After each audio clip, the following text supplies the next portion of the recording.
अलक्ष्मी नारींकर 10टी गुण। जय जगन्नाथ दर्शक बंधु, आपण समस्त को मो चैनल को पुणी थे स्वागत करुच्ची। दर्शक बंधु, जेपरी लक्ष्मीवंत नारींकर किछि गुण थाए सेहीपरि अलक्ष्मी नारींकर भी किछि गुण थाए। आजिर भिडियो रे मु आपण मानको कहिबि जे किपरि जानिबे जे अलक्ष्मी नारींकर किछि गुण। आपण माने जेतेबेले भी निज पई बा निज घर पई नुआ करी बहुटी आनिबा पे चाहुचंती सेतेबेले आपणकर भी इच्छा हबो जे आमे सेही नारीर गुणरु आमे जानि परिबा सेही नारीटी आम घर पई योग्य क्यों नाही।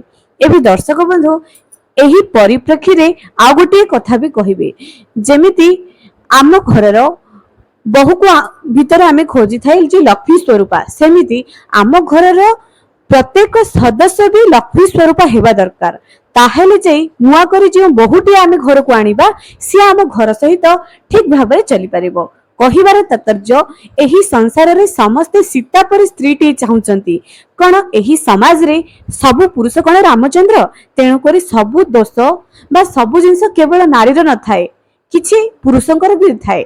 तेणु गोटे घर सेतेबेले स्वर्ग होई परिबो जेतेबेले परिवार प्रत्येक सदस्य किछि किछि किछि सब जिनस रे साहाय्य सहयोग करिवे, निज भूल को मानिबे। एई सब परिप्रेक्षी रे जाई सेही घरटी सुंदर हबो। एवं जेउ नारी को आपण आज अलक्ष्मी बोली कहउचंती सेही नारीटी काली लक्ष्मी स्वरूपा होई जिवे आपनक पई। एहा तो थिला गुटी संक्षेप रे आपन को बुझाइली, किंतु चालंतु अलक्ष्मी स्वरूपा नारींकर किछि गुण।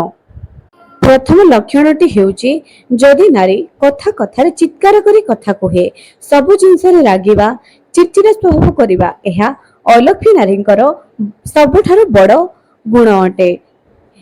द्वितीय जिनस, जदि घर को अतिथि आसीबा द्वारा घरर नारी असंतुष्ट प्रकाश करंती, जदि घर को अतिथि आसीबा द्वारा घरर महिला जो माने सत्कार करंते नाही, तेबे जानिबे जे सेही नारी अलक्ष्मी स्वरूपा अटंती। तृतीय रे, जेउ नारी चालिला समय रे तांकर पादर गोइठी तळे पड़ी न थाए एवं चालिला बेले सदा सर्वदा शब्द करिकी चली थांती, दमदम होई चली थांती, एही भली नारी केबे भी लक्ष्मीकर स्वरूप होई न थांती। एही भली नारी अलक्ष्मी स्वरूप अटंती। चतुर्थ रे, जेउ नारी सदा सर्वदा कली झगड़ा प्रिय होई थांती, सेही नारी अलक्ष्मी स्वरूप अटंती। जेउ नारी घरर परिवार रे सदा सर्वदा आमिष भोजन बा आमिष भोजन, जेउ नारी सदा सर्वदा घर को असजड़ा करी रखी थांते एवं घरे बहुत समय धरी जदि घरर आवर्जना को सेमिति सजाड़ी करी रखी थांते, सेही घरे केबे भी लक्ष्मी प्रवेश करि न थांते एवं सेही घरर नारी माने बा सेही घरर नारी अलक्ष्मी स्वरूप अटंती।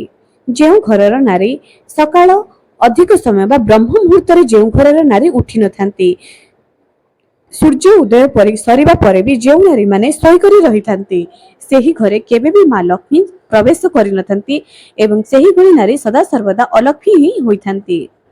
जेउ घरर नारी संध्या समय निजर केश को मुकुलित करी रखी थांती, संध्या समय संध्या गड़ी जिबा परे संध्यावती दियंती, सेही घरर नारी अलक्ष्मी स्वरूप अटंती। सदा सर्वदा एही नारी मानकर धन पुत्र हानि होई थाए, सदा बहु क्षति होई थाए। जेउ घरर नारी पूजा पर्व ए सब को विरक्ति प्रकाश करि थांती, मां लक्ष्मीकर पूजा रे जेउ मानकर मन लागि न थाए, घरे धर्मपरायण लोक मानकु जेउ माने निंदा करि थांती, सेही घरे केबे भी लक्ष्मी प्रवेश करि न थांती। जेउ घरर नारी माने बड़ को असम्मान करि थांती, सेही घरर नारी माने केबे भी लक्ष्मीकर प्रिय होई न थांती। जेउ घरर नारी कथा कथारे कटु बा रुक्ष शब्द कहि थांती, सेही घरर नारी अलक्ष्मी स्वरूपा होई थांती।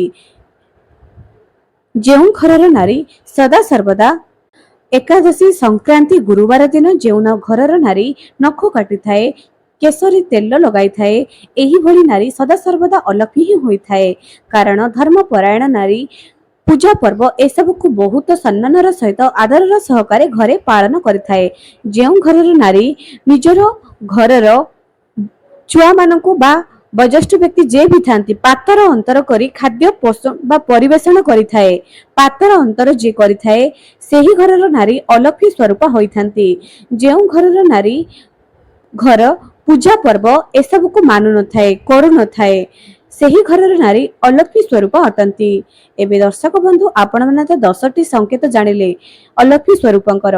ଆଜିର ଭିଡ଼ିଓଟି ଆପଣଙ୍କୁ କିପରି ଲାଗୁଛି ନିହାତି କମେଣ୍ଟ ସେକ୍ସନରେ ଜଣାଇବେ। ଆଜି ପାଇଁ ରହୁଛି, ପୁଣି ଦେଖା ହେବ ଆଗାମୀ ଏକ ସୁନ୍ଦର ଭିଡ଼ିଓରେ।